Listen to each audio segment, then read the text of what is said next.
મિત્રો, good morning. સ્વાગત છે નવા વ્લોગમાં. કેમ છો બધા? મજામાં? એ હોપ કે તમે બધા જ મજામાં છો. બધા જ ઓકે છો. નવો દિવસ ને નવા દિવસની શરૂઆત નવા વ્લોગ સાથે. તો વાગવામાં થયા છે અત્યારે 9:15 અને પ્રિયા જો અહીંયા હંજવારી કાઢે છે. Good morning. તો આજ મોદીજી આવવાનું છે, તો તારે શું છે? હા, આજે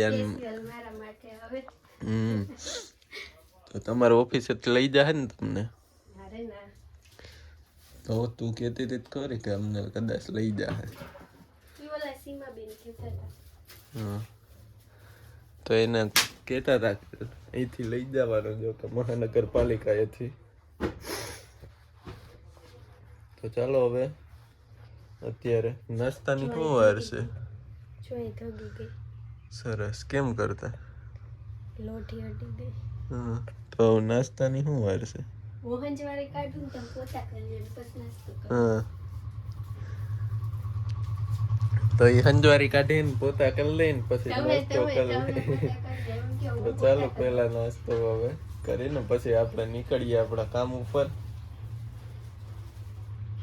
ફટાફટ. હવે ઘરે પહોંચી ગયો છું ને વાગી ગયા છે 3:30 અત્યારે, અને આવી ગયો ઘરે. અત્યારે કંઈ કામ નહોતું, રોકાવાનું હતું, પણ અમારી પાસે બીજી વસ્તુ ત્યાં મારવાની હોય એ પણ હતું નહીં ને. ખોટું 7-8 વાગ્યા સુધી રોકાવાનું થાય. તો એ પહેલાં અમે નીકળી ગયા 3 લોકો, 3 જણા હતા. આજે કામ બધું પૂરું કરી નાખ્યું અને આવી ગયો ઘરે. હવે બસ અત્યારે આરામ કરીશ થોડીક વાર, અને પછી 5:30 વાગે એટલે પ્રિયાને લેવા માટે જવાનું થાય. તો જોઈએ હવે શું શેડ્યુલ લઈ, કારણ કે એનું નક્કી ન હોય. એ કહે કે હું આવતી રહી તો પછી તો ખોટો ટકો ન ખાવાનો રહી. તો ચાલો અત્યારે થોડીક વાર આરામ કરીએ, મોબાઈલમાં ધોકા મારીએ.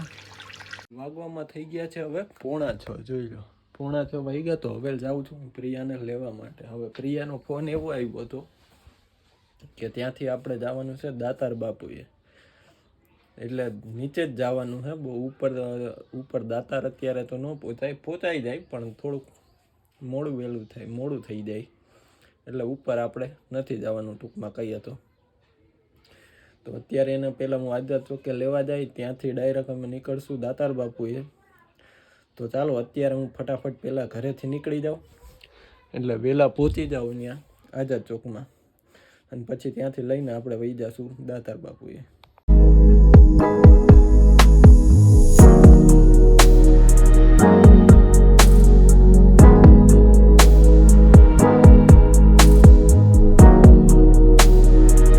પર હું ને પ્રિયા પહોંચી ગયા છીએ દાતાર. જો અહીંયા પ્રિયા રહીને શ્રીફળ કાઢવાનું, શ્રીફળ લેવા માટે પૈસા કાઢે. એટલા બધાનું આવ્યું છે. અને અહીંયા છે જો દાતારની હિલ્સ, અહીંયા છે આ ડેમ વિલિંગડન. જો કે આગળ જાવું ઉપર થોડીક વાર રહીને પહેલાં અહીંયા શ્રીફળ વધારી લઈએ અને પછી જઈએ. તો તમને ડાયરેક્ટ ઉપાય આઝાદ ચોક. હું આઝાદ ચોક સુધી તો આઝાદ ચોક થી તો હું ડાયરેક્ટ તને લઈ ગયો ને. એમ કયો ને? હા, એમ તો કહું છું. હાલો તો ચાલો હવે દર્શન કરી આવીએ.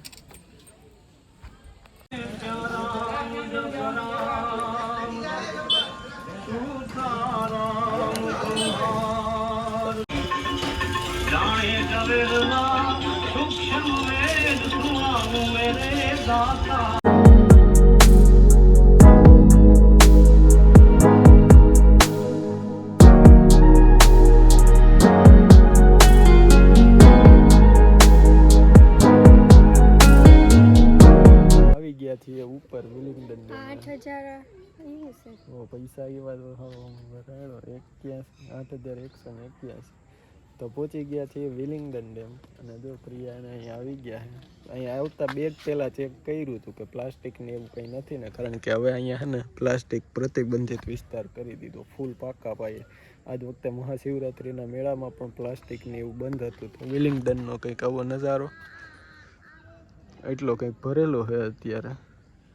તો ચાલો હવે આપણે થોડાક આગળમાં હાલવા જઈએ. કબૂતરા અને કાગડા ને બધું ભેરું.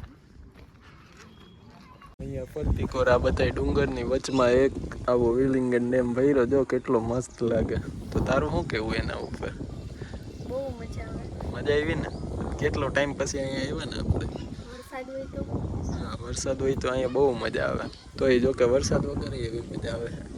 અહીં વાતાવરણ એ ઠંડુ અને અહીંયાથી આ નીચેનો ભાગ બધો અને અહીંયાથી મસ્ત સન.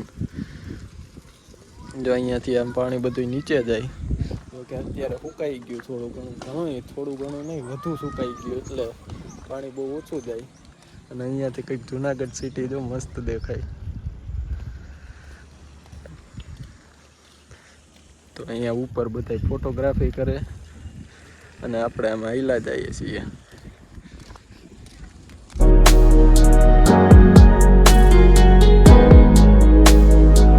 તો અહીંયા જો આ બધા ગાર્ડનમાં મસ્ત મસ્ત ફૂલ હે. જો મંકીનું બચ્ચું. જો અહીંયા વાંદરાના નાના નાના બચ્ચા. મંકી હાઈ મંકી ને વાંદરો બે શું થાય? તમે થોડાક ઇંગ્લિશ વાળા. મને ક્યાં ઇંગ્લિશ આવડે? તો ઇંગ્લિશ તો બોલે મંકી તો કરે. આ હું છે ઈદેસ?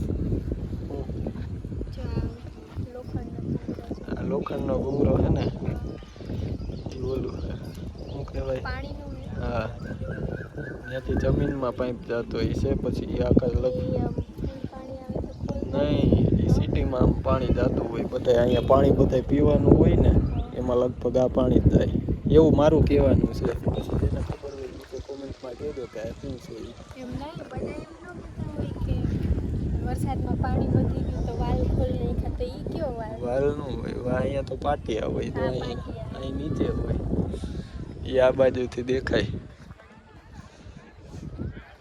તો અહીંયા જે આ પાટિયા છે ને એની વાત કરે છે આ પ્રિયા. કી પાટિયા? જો અહીંયા હોય નો દેખાય. હવે અહીંયા થોડીક વાર ફરી લીધું ને બહુ મજા આવી. હવે મજા લગભગ કઈ આવે નહીં કંઈક જ આવે. તો જો મારા મજા જ ન આવે. સરસ જો હું એ જ વિચારતો હતો કે આ બોલે કા નહીં પણ બોલે હવે આમ બોલે. પણ એને ઘરવાળી ન હોય ઘરવાળી ગોતતા હોય ને તમે છે તો મજા વાહ જો આ બધી કેવી વાત કરી દીધી. હાલો હવે આપણે નીકળીએ ધીરે ધીરે ઘર બાજુ.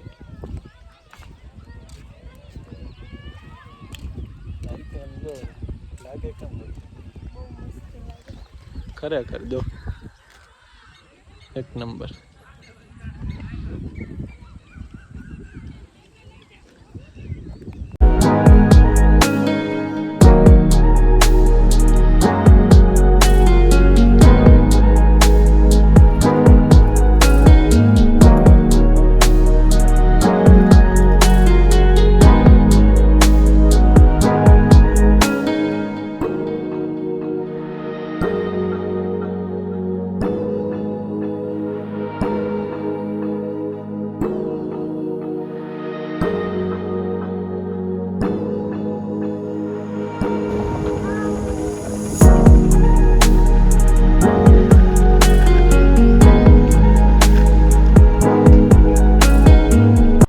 આવી ગયા છીએ પાછા અમે ઘરે.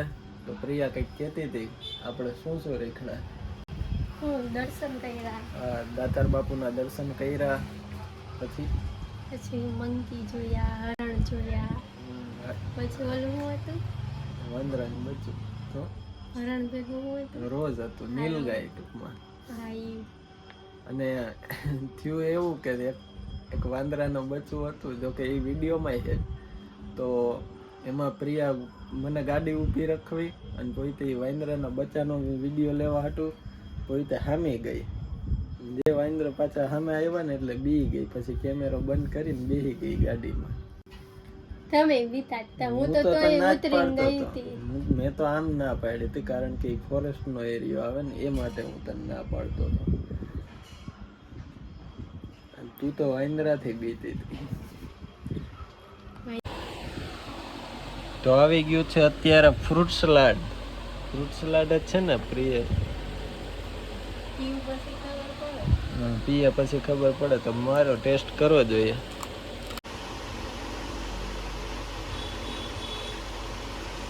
કેવું છે?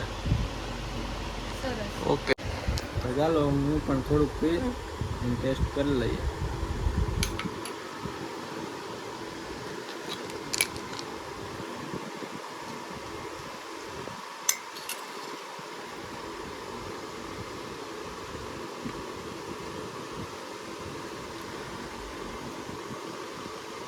ફ્રૂટ સલાડ ને કાજુ બદામ જેવું ઓલું બદામ શેક જેવું બધું મિશ્રણ છે. જો કેળા, ચીકુ, પછી આ શું કહેવાય તકમરિયાના બી, બધું આમાં મિક્સ કરી નાખ્યું. અને આ ઘરે બનાવેલું. હોમમેડ છે પાછું. તો આવો હતો મિત્રો કંઈક આજનો વ્લોગ.